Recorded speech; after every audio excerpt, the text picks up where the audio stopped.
is Dollar doing the fight party? I guess we should be talking about that soon, huh? Yeah, because I need to know if I need to ask off for that weekend from the part-time gig. I'm sure he's going to do it. If he says he's going to do it, I'm sure he's going to do it. But are we going? I'm going. I'm down the street. Because I'm riding with you, so I need to leave here. Brad so probably won't make it, but I probably. I'll have to check. I have to see what I can do. I can drive. I mean, it's 4-hour drive. I should be doable. I was about to say I'm 2.5. People see my plan was to come and meet you and then ride down with you. That's possible. So that was my plan. So I just need to know if I can govern myself accordingly to get my time off and such. Okay. We just gotta. I was gonna stay with Mike, and but I'm sure we can figure that part out as well. Okay. Yeah, if we do the fight thing, then I'll probably have to drive. I'll probably I'm about to say you can stay with Tori, I'm sure. More than likely, I'll probably drive down probably early Saturday morning. Then that's what I'm gonna do. I mean, Lanice, you came to me Saturday morning early. Okay. And then just hit the road and do a night and come on back the next day. No biggie. Yeah, that works. And it's not like I'm gonna be doing any crazy drinking, anything like that. So I won't be nobody's hungover for. I certainly hope not. No, not at Tori's house. Not at Tori's house. About as hard as I'm going is some Coke or Pepsi. I don't have time to be chasing nobody around the Coca Pepsi straight. No ice. About as hard as I'm going. Why'd you say it like that, Jason? Oh shoot. Me and Tori, we barely drank nothing. We didn't drink nothing in school. I mean, we pretty much were. Don't do it. Everybody knew us in school, but they were just like, these cats, they not doing nothing. They not drinking nothing. Y'all in the clean kidney crew? Clean kidney crew. Pretty much. Yeah, me and Tori, we were basically like, nope, I'm good. Teetotalers. I ain't drinking around y'all. We pretty much are. I think when we got out of school, I mean, we were pretty much, got my one drink, that's it. That's pretty much it. Yeah, it turned out most of the night. There was one Aggie that I actually saw him at a homecoming. It might have been about 5 years ago. I won't disclose his name. I'm not going to disclose his name. No names, please. No names. No. Nope, not giving any of that. But when I saw him and was talking to him, because I swear he was a functioning alcoholic. He was a functioning alcoholic, I'm sure of it. Like, he functioned better drunk than he did sober. But I realized when we were standing there having a conversation, I was like, dude, you're sober. And he was like, you seem surprised. I was like, I think it might be the first time I've ever seen you sober. It was very mysterious. I didn't even know how to act. Like, it was almost like, you met somebody famous or something, because you start tapping people on the shoulder. Yo, so sober. And what? Let me go see him. Wait, me and Jay mentioned this before, but there's a certain young lady. Oh Lord, a certain young lady that we know that, like I told you, she used to be so drunk all the time that she met me 3 different times. Right. Pete would always say, "You've met me before." What? No, I've met you before. Yeah, we met at. Never mind. I'm Pete. Right. Don't worry about it. All right, man. Goodness gracious. Kentucky, man. Kentucky and Notre Dame, man. What's going on, man? What the heck happened? That was fun to watch. Yeah, it was a very good game. They weren't scared. They had not scared. Notre Dame had them. They had them. And then the last three possessions of the game, they stopped being Notre Dame and turned into some mid-major team that wanted to go one-on-one. I'm like, look. Who are you and what are y'all doing? Like, how many passes did they make? They made like one pass in the last 3 possessions. It's like, dude, y'all had it. Keep playing. Right. What they scored. Just keep going. Keep your foot on the gas. Don't quit. Do what got you to overtime. Like, keep that up. Stacked, man. Kentucky stacked, dude. They played a C game and still won. But they played a C game and still won. Yep. I was like, when I was watching it, I had made the comment. I was like, the difference between Notre Dame and West Virginia was that Notre Dame knew that they could run with Kentucky. They just didn't tell anybody. So Kentucky didn't get their game up to play them, and then all of a sudden they were like, oh man, this is like a for real basketball game. Mm-hmm. They really trying to beat us. Whereas West Virginia was like, you're gonna lose. But no, don't say anything. Just play your game and let happen. Because I was thinking with Notre Dame, I was like, I'm gonna be able to go to bed here early. I knew Notre Dame was gonna give them. I was hoping for it, but I'm thinking after the shellacking they gave West Virginia, I was like, easily they gonna win by 15. I should be able to go to bed shortly after halftime. Now I had to stay up all night long watching that game. I was watching that West Virginia game like, really? They really about to score like less than 20 points in a half? But West Virginia. But this is what we said about West Virginia. Either you was going to get all or none. And when you saw the first 5 minutes, it was obviously it was getting none. That's how West Virginia played all season. Either they were on your butts or they was getting their butts kicked. The Big 12 was a tough conference, but we see now that the Big 12 was not as competitive as we thought, because none of them teams seemed like when the chips were down, none of them teams seemed like they could do anything, come back and win. I'm like, all of them just folded like paper. Big 12 basketball is a lot like watching Big 12 football, actually. Actually, it's almost identical, Prev. You're absolutely, you know what? That's a good point. That's a good point. No, he's got It's not funny if you actually watch Big 12 football. It's funny. It is absolutely almost identical. It's funny, but it's true. That's another Big 12 basketball team. The only difference is that Big 12 basketball actually does right. They actually do put out stars. They do actually put out stars. So does that mean Durant, Paul Pierce? So does that mean the University of Tennessee is about to get jacked up? Then, Super Prep. Is it just a point? Rick Barnes is now at Tennessee. Right. You know what? I had this thought. You know what, though? Speaking of all that, with Rick Barnes and Shaka Smart talking to Texas, who knows who's going to take the job or not. This thought occurred to me, and Pete's better at this stuff than I am. If you're Shaka Smart, be smart. You go to Texas, what changes? Other than your paycheck. Your paycheck's going to change a lot. But other than that, are you going to win any conference championships at Texas? Are you going to make the Elite Eight at Texas? The only difference is, Prev, is that he's going to get more talent, better talent, a little bit better talent. And so it'll be interesting. He'll recruit better. No doubt. He'll be playing against better talent. I guess the only question I'll say is that he would have the opportunity to coach better players, which would then, maybe he doesn't win a Big 12 title, but he'll at least, if he can win games, it'll prove out. Do the same thing that Rick Barnes did. Well, but the thing is, Rick Barnes had been around. If Shaka Smart goes out and proves that he can coach the Big 12, be in the top 2 or 3 teams and compete for the Big 12 every year, it'll just be another resume booster for him. Yeah. But Rick Barnes has been around for 25 years, so it was more of, okay, we're just tired of looking at this dude. Move on. It's different. And that leads to my second question then. Because it's Texas, and in general, they give a crap about. They don't give a crap.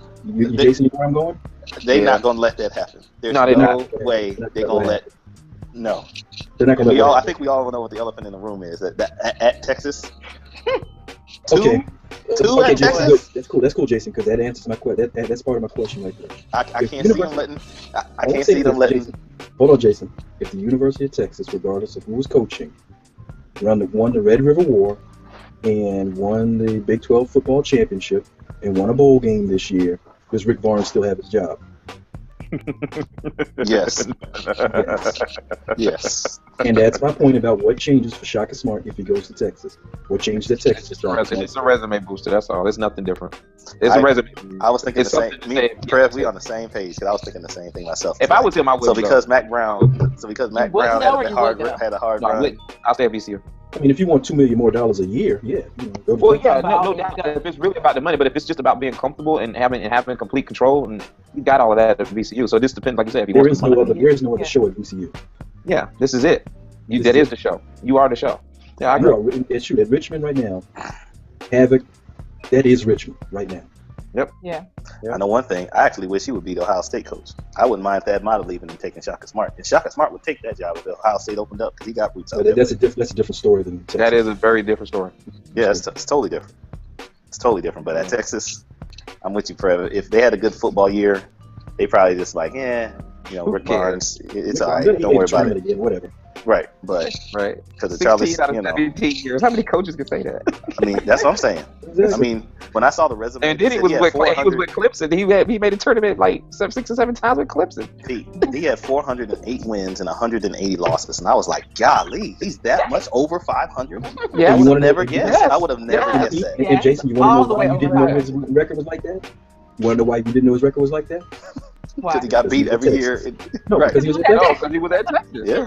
Nobody cares about Texas basketball. The only person on this panel that knew that Texas was that good is me, because I followed Kansas. And I know there were years, about 5 or 6 years, where those were the 2 teams you had to beat. I mean, DJ Augustine, TJ4, LaMarcus Aldridge, PJ Tucker, Ivory, Trenton Thompson, all these dudes, Kevin Durant. These dudes used to give Kansas. He had some legit pros coming out of his program for a good 5 or 6 year stretch. But what I'm saying is Texas was in the top 10 for like 5 or 6 years, and Kansas was in the top 10. So it's not like this dude hasn't had his team nationally ranked. But to Prev's point, nobody cares.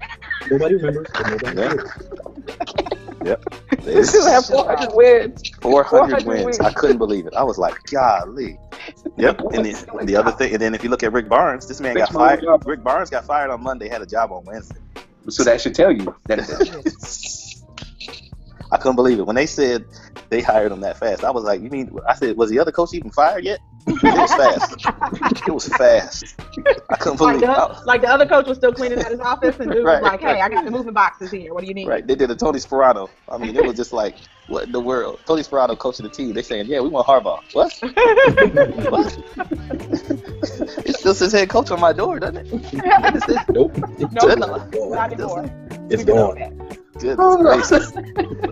And then the guy they fired from here in Tennessee. See the guy. You don't remember his name. The guy. Donnie Tyndall. Oh, okay. I thought Kwanzaa Ahmad was still coaching the team, and then it was like, no, it's this new dude. I'm like, who is this dude? Well, they hired this dude. They hired him from Southern Miss, and then he got in trouble for the jump from Southern Miss. So then they said, man, you got dirty laundry. You got to go. Tennessee fired him after one season. He went 500 in his first season. They were like, you got old stuff going on. You got baggage. You got to go. Who doesn't have baggage, though? True. Everybody got baggage. That's true, but yeah, man. But his baggage was too funky. It was too dirty, too heavy. You gotta go. Yep. You gotta wash it like Calipari. Oh, boy. Hey, don't get on my boy Calipari, man. He actually coached that game against Notre Dame. He did. He didn't have a choice. He didn't have a choice. He coached. I was like, he's actually coaching. He pulled the right have a choice. He pulled the right stream at the right time, though. Yeah, because he had an option. I can coach or I can go home. So he was like, let me go ahead and pull out my coaching cap, put that on, and square it up. Speaking of not coaching, what in the heck happened on Sunday with Louisville? End of the game, overtime? I didn't see that. They're down 4 points. Was watching me. They were down 4 points. And mind you, it's overtime. You're down 4 points. You're losing. But you got like 30 seconds on the clock. Right. Wayne and Blackshear out here just. And they are dribbling, doing passing drills. Okay, yeah, I did see that part. I was like, well, do y'all not know you're down by 4 points? Because you need to score immediately. You need to score immediately. They ran the play on the board. They ran what he called it. It was terrible. That's why I said, speaking of not coaching, because I was like, nobody on Louisville was like, hey man, we're down 4 points with 30 seconds. We're gonna need to just get down here and lob that up for a basket. They said, man, this ain't rock and sock basketball. Where's that 4 point spot? Right. We need a 4 point play. Rock and jock. Right, like if we can get 2 and a foul, that's even better. Let's get 3 and a foul, and then let's make it, because we need to at least tie this up. Double dribble. It was terrible. Yeah, I was like, what's going on? But I gotta give Tom Izzo his credit though. I had gone to a little March Madness thing for that game. Tom Izzo's that dude. At my conference. And all of us were watching the game going, why are they dribbling? It was terrible. I never. Man, Tom Izzo's got. I mean, he's already had respect for me, but it went up in spades, man. That dude is the dude. Man. Tom Izzo, he didn't jack up my bracket. I didn't know why I didn't pick that man. That dude is pinning. He's pinning Taylor. I don't know why you didn't pick him, because when you do pick him, that's that 1 year. That's terrible. You're right, Fred. I watched him this year, and it was like, these cats aren't that good. And here's the thing, they got a chance. Here's the thing, they can beat Duke. They can beat Duke. Yes, they can. They can. Yes, they can. But Duke is good, but Duke is not unbeatable. Prev got the lead. The only way I can beat Prev is if I guess the score right. That's about it. I think it's a wrap. Are you holding on to score, Jason? That's about all I can do. I'm sitting here like, man, Prev is like up by like 1 point or 2 points, and I'm just like, how can I beat him? I said, I know he got Kentucky winning, and I know he got the score, and I said, I know Kentucky's going to win by like at least 10 points, and I was just like, I'm gonna give Duke a little bit more credit than that. And I said, I'm gonna say they're gonna lose by 10. Prev, I think, got them winning by Kentucky winning by like 14 or something like that, and I was just like, sheesh. I was like, all I can do is just guess the score. It's a wrap. Done. It is a wrap. It is a wrap. I said that last week. I was like, it's a wrap. I said it last week. I was like, last week there was more of a possibility potential for Prev to lose. Potential points. Because we were going on potential points. This week we're clear. Prev's got this. Like, if there's a trophy involved, we're going to go ahead and shift that into Prev now. Yep. Because I thought, I was like, I got this. I got this thing. And then I was like, as soon as NC State went down, I was like, oh, and Virginia went down, I was like, oh, hell. Dude, when I the first night when Iowa State lost, it was a wrap. I had them fools Thanks, going. Dude, they were the hot team in the Big 12. I didn't believe Big 12, Pete. Big 12, other than Kansas. Hey, I was not, dude. I had Kansas going out to Notre Dame. I didn't have no faith in Kansas this year. I love my team, but I thought it was hot, dude. I was like, these dudes have come back from 10 down, 4 straight games. They won 6 of the last 7. They are ready. They were ready. Ready to go home. Right. Well, I didn't believe in Villanova, but I at least gave them a little bit of credit because I was like, Villanova will do their usual. But I was like, I said, you know what? Just because I don't know some of these players will be the year that they'll probably win one more game than I think they'll win. And that's when has Villanova been to the Final Four, Jay? When? Did they make it? Did they make it with Kerry Kittles? I thought Kerry Kittles. Didn't Kerry Kittles make it to a Final Four? Way back in the day. Did he play in '84? I don't. Not Raleigh Matthews. I have one thing from Villanova, but I'm not. I'm just. Did Kyle Lowry make it to one? No. Did they lose in the Elite Eight? Okay. No. Was he rubbing some guy's head in a wheelchair? No. Right there. But let's talk about. I'm missing the back of the jerseys, man. I'm just trying to. But let's talk about the team though that we wouldn't be surprised if they actually do win it all, and that's Wisconsin, man. Wisconsin. Sam Decker. Sam Decker. That's my surprise if anybody wins. But yeah, Saturday's going to be easy. I'm going to tell you right now, Sam Decker is better than Gordon Hayward. I'm taking Sam Decker over Gordon Hayward. Sam Decker's the baddest. Telling you, BWB. Sam Decker. That dude is nasty. I'm telling you. He's a baller, dude. This dude is 6'9", 230. He don't even look like he weigh that much, but I'm just saying.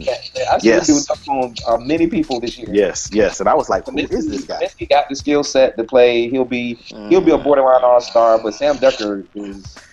You don't believe in Kaminsky. I mean, I don't know, man. You don't believe in any center that's not. You're just terrible, Jay. Don't do that. I'm so tired of this. I'm so tired of these European centers, man. This European game.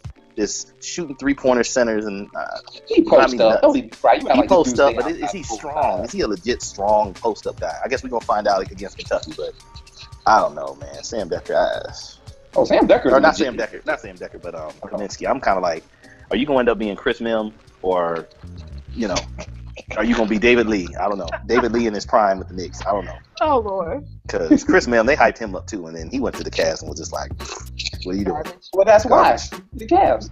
It doesn't matter. At least you can be Ricky Davis and ball out on a sorry team. You can be Ricky Davis and ball out on a sorry team. I know, but it still wasn't nice. I mean, this point, Jason not making Cavs references until they win. Not from that time. Not from that era. Well, LeBron will get. Hopefully, he'll get MVP and Coach of the Year and GM of the Year. Sure, why not? Well, now I don't think he's gonna get MVP. No, he'll get GM and Coach of the Year. GM and Coach of the Year. Yeah, I don't think he's getting MVP. I feel like Steph Curry's got that locked up. Speaking of which, did y'all see that crossover? Yes. And they tried to make excuses for Chris Paul, and I'm like, come on now, Chris Paul ain't the most quickest point guard in the league. I don't have anything. Chris Paul not gonna play a long time. I'm just gonna say that right there. He ain't gonna play till he's in his late 30s. I think it's clear that. Dude, I'm sorry. I thought the picture furniture funnier than the highlight itself. All the pictures circulating funnier than the highlight itself. I mean, they show this dude Chris Paul breakdancing. Breakdancing. The one with the girl that's twerking on him and knocking him down. The one with the girl that's twerking, that was hilarious. Yeah, the one with the girl twerking and she knocked him down. That was fantastic. I think I saw one about The Matrix. That one was great. That was great. I saw the highlight. I was like, oh, I said they're killing him right now. Because I hadn't seen it. And Chris Paul. And you know Chris Paul, man. What in the world happened? So then I had to look for the highlight. Oh. I already took a look. I couldn't find any Chris Paul RKO out of nowhere videos yet. Somebody's working on it. Can I see? I got to see. It's gonna be great when it comes out, though. Oh gosh. Those RKO out of nowheres are so underrated. So underrated.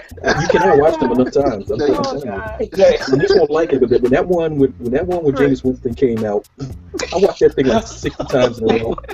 Yep. That one was hilarious. Remember, they get the ref too. That's right. Jameis and the referee from the semifinal. I was so thrilled. RKO over nowhere. I didn't know the referee had fallen down until I saw that video. That is my dude, man. Randy Orton, that is my dude too, man. I love it. Y'all Y'all are retarded. That's pretty. Oh my God. Speaking of wrestling, that was a great little post that you had, Pete. Which is your favorite WWE/F era? If anybody picked anything current, they're terrible. Right, right. This stuff is terrible. Like I said, it's reality. Golden era, or attitude. And the thing is, current isn't really awful. You just can't really. You can't relate. You can't really frame it by comparison to the golden era. Yeah. So, you guys got any predictions real quick on the Final Four before we get off here? I dare say tough match it's going to be tough. Tough game with Kentucky. Wouldn't be surprised if Wisconsin wins, but I don't think it's going to happen. Duke, like you said, and look, you know what? It could be any four of those teams. Any one of those teams can wind up taking this thing all the way out. So I think at that point they're all good enough that somebody could pull off something. I think Michigan State's a pickle. I really believe that Michigan State can beat Duke. I think that's a pick'em game. Yeah, no question. I think that I think Wisconsin will lose, but I have a feeling that I'm telling you, I believe that Sam Dekker gonna have another coming out party, and he gonna end up leaving early. Kaminsky, I feel like these boys about to. I know he's experienced, but I feel like he's gonna have to show out in this game. He's gonna have to, because he's going against two guys or three. Well, I mean, actually, it's gonna be Johnson, Bakari, how he projects in the NBA. Is that thinking about this purely in terms of how he projects into the NBA, as opposed to just taking it one college game at a time? I look at it. I'm looking past this game to. I mean, draft. I mean that's the epitome of what these guys are trying to get to. There's some guys where I look at and say, you are clearly not a pro. And there's some guys where there's other guys, there's guys that can be good in college and they're clearly not pros. You got Adam Morrison, as an example. But I think with Kaminsky, they're saying he's a high draft pick. They're saying he's a player of the year. They're saying this. And I'm just like, this is a good test. These guys can move with them. Yeah, they're young, but they're not punks. So I don't think about it in those terms. He want to shoot 3-pointers on the outside, they can stay with him for the most part. They can block the shot if he shoot. They can, if he want to drive from the elbow in, they can stay with him. But Jason, we said that with Notre Dame, and Notre Dame hit their fair share of threes, and they got small guys. My point is, I don't really care about how he gets them to prove a point. My thing is, they are the one team that can match them in size and athleticism. The only key is, do they have the depth? Because that's what Kentucky gets you, is that they don't stop coming. The starting fives, if you told me right now to take the starting, I would take Wisconsin starting fives because they're more experienced, they can score, they play good defense, and they can play with anybody in the nation. But the key is, when Calipari brings off the bench, Karl Anthony Towns, brings off the bench, Tyler's up. These dudes are coming off the bench, they're not stopping, and that's why I was like, the Kentucky, they beat Notre Dame, that was their bad game. Think about it. It's like you knew they were going to have one game where they probably didn't play to par. They did it all season. They would play 4 or 5 games and they would have one bad game and they would still win. Same thing in the third of it. So as much as I just can't pick against Kentucky. But I would not be surprised if Michigan State would beat Duke. I'm actually going to call that right now. Don't forget, Calipari even said often they should have lost 5 games this year. Yeah. But you know what, Calipari, but that's, I'm just saying. That's that. But he's saying all the right things, Fred. It's not like it was inaccurate, though. But he said that to play it down, though, to a certain point, because he knows that team is talented enough to do he also knows that the point is that anybody can have that night against them. That's what he's saying. Yeah, it's basketball. It's basketball. If this was anything like an NBA setup, there's no way nobody's picking anybody to beat them 4 out of 7 in a series. It's not. But just one night of basketball? That's fine.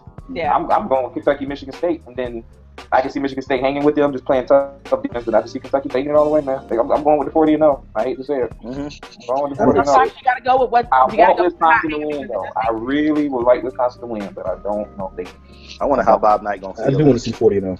I wonder how Bob Knight going to feel about Calipari if he breaks his undefeated record. Nobody's going to most wins in the season. He already did it. No, I mean 40 wins. That's what I'm saying. Well, he's already got the 30. He got the 38. I just wonder how, because you know how Bob Knight hates Calipari, so I'm just wondering. I don't know about Bob Knight think other than Bob Knight. He hate Calipari. I mean, a lot of people hate Calipari. I don't know why. I don't know why. He doesn't. Bob Knight thinks Calipari. He thinks he's a salesman. He don't think he really coaches. I think part of it is that I think Bob Knight also hates the system of the one and done, and I think he hates that. Right. I think he hates that Calipari can operate within. He can work. Bob Knight hates me. So if Bob Knight hates Calipari, then how does he feel about his star pupil doing the same thing? Because neither one of those freshmen on the front line for Duke are coming back. No, but not coming back. But Krzyzewski he fought it. He was but Steph did fight it for a long time. He did. Elton Brand. He did. Will Avery. He did. Corey McGetty. Kyrie Irving. He did. Kyrie Irving. He did. That was after he accepted Rivers. He did. I'm with Lanice. That was after he accepted. He was paying lip service while he shifted gears. Y'all do realize that Elton Brand came out in the 90s, right? I mean, do y'all realize that? Right, but that was the first class that I think he basically said, I can't fight it. Other than that, he didn't recruit him. Like, that was a big thing because in North Carolina, you can only have so many Marty Clarks. There's only so many Marty Clarks you can have. What do you mean when you say he didn't? What do you mean when you say he didn't recruit him?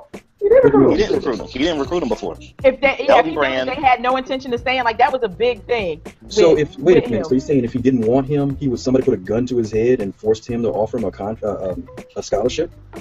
No, I'm saying like he wasn't recruiting. Like, if dudes were actively like, I'm gonna play just 1 year, he wasn't going checking for them, trying to get them on his squad. And then he finally realized. I agree with guys that he did get. I thought that's what No. I'm not talking they just kind of showed up on their own. No, the ones that he got, that's after he gave in and was like, okay, I realize now that we're not gonna win nothing else ever again at Duke University in basketball. I can't get Wojo. I don't get with the program. I can't have Wojo on playing point guard if we win the title. Right. Here's the ironic thing, though, you guys are missing, though. When he won his championships, he didn't have one and done. Think about it. His star players on all his championship games always juniors and seniors. But that my point is, But that was before the game switched to the whole big one and done thing. When was that? What's your time frame you're talking here? 3 years ago. With Collins and what I don't even remember the dudes on the team. What's the dude? Schreier. That's my point. That's what I'm getting to. He's doing it now, but it's not because he's doing it because he feels he have to. These players wanted to come to Duke for 1 year. They wanted to, and he's like, okay, come. But every championship he's won has always been with seniors and juniors. Right, and I'm not disagreeing with that, Pete. What me and Lanice are saying is that he didn't want to do it, and then I think the Will Avery, Elton Brand, Corey McGetty class was the first class where he was just like, let me go ahead and give this thing a shot. And he was figuring it out. And then, he's still, like you said, these boys wanted to come. And he said, look, I'm not going to fight it. They can come and they can leave. But I'm going to have the Schreiers. I'm going to have some of these other boys on the bench and just have them, ready to go when they leave. He basically said they can come, they can get their year in, but I'm going to have my guys ready to go after the fact. So I think that's what me and Lanice are basically saying is that he tried to not do it. But it was a big thing, Pete. I know you don't want to hear it. You got players to name, all that good stuff. Yeah, but you're talking about North Carolina media. No, but you're saying that's North Carolina media. He wasn't desperate to do it. He did it because he wanted to do it. He wasn't desperate to do it.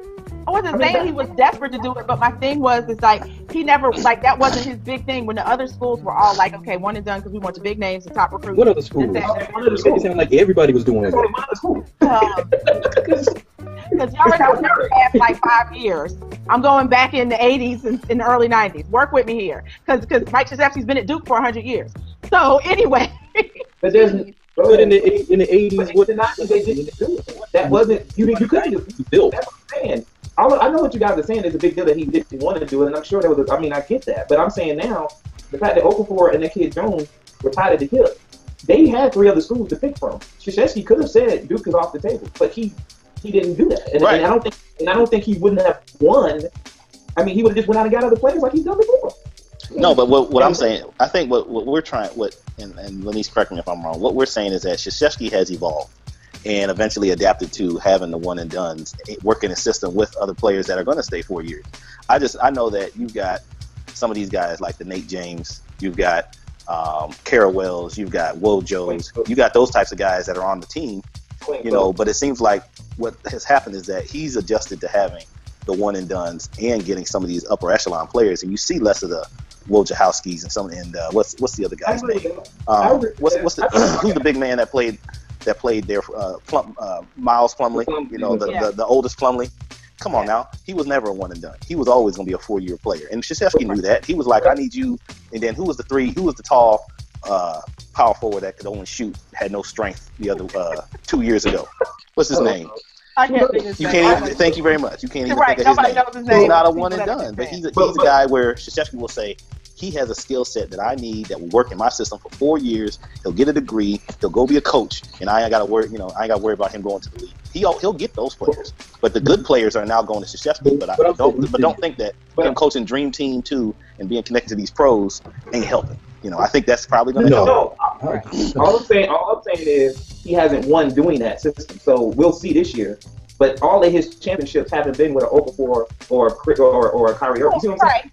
Not one, so what I'm saying is, he may be adapting to the process now, but I think it's only because those two guys decided to come. Because I don't think they looked at Winslow being a one and done, but the fact that he's played so well, the media and everybody else typing Winslow, we knew Okafor was probably going to be one and done. The kid Jones is going to stay, probably. So what I'm saying is, when Krzyzewski has won the title, it hasn't been with that formula. So it'll be interesting, can he win it this year with that formula? Calipari, that's all he's ever done to a certain point, except when he was at UMass.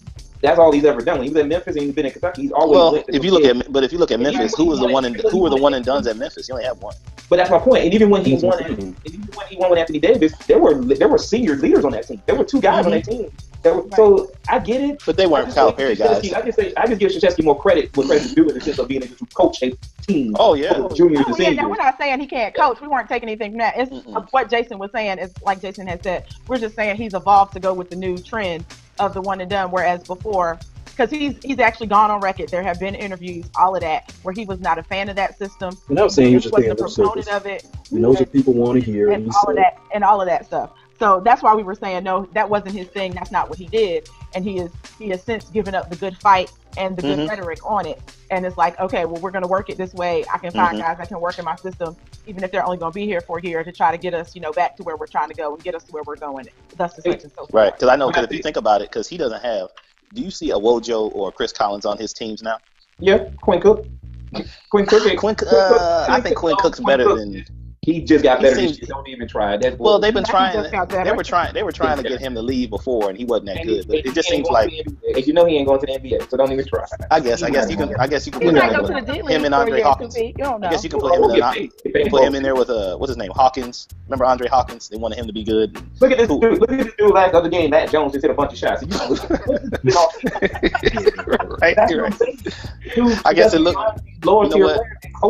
I guess what we can all agree on is that his Wojos and Chris Collins and Marty Clarks they have better packaging now. That's probably why it doesn't look the same way.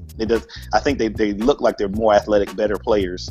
They're not the slap the floor, I'm only going to win with heart, type of players. Okay, but you said packaging. So basically, when you say packaging, that means the wrapping is the one or two one and done. The wrapping looks like it could actually have a chance of being somebody that. The rapping isn't Okafor? Is that what you're saying? No, he's saying that Quinn Cook is a little bit better than Wojo. That's what he's saying. I'm saying that these guys, there's actually a glimmer of somebody saying he could be good, but nobody was saying Chris Collins could be a great pro. He could be the next Mark Price. You never heard that. You never heard Wojo. People were saying, like Tori always said when we were in college, he would say, you know what? You hear these commentators, they never say he's going to be a pro. They say he's going to make a great coach.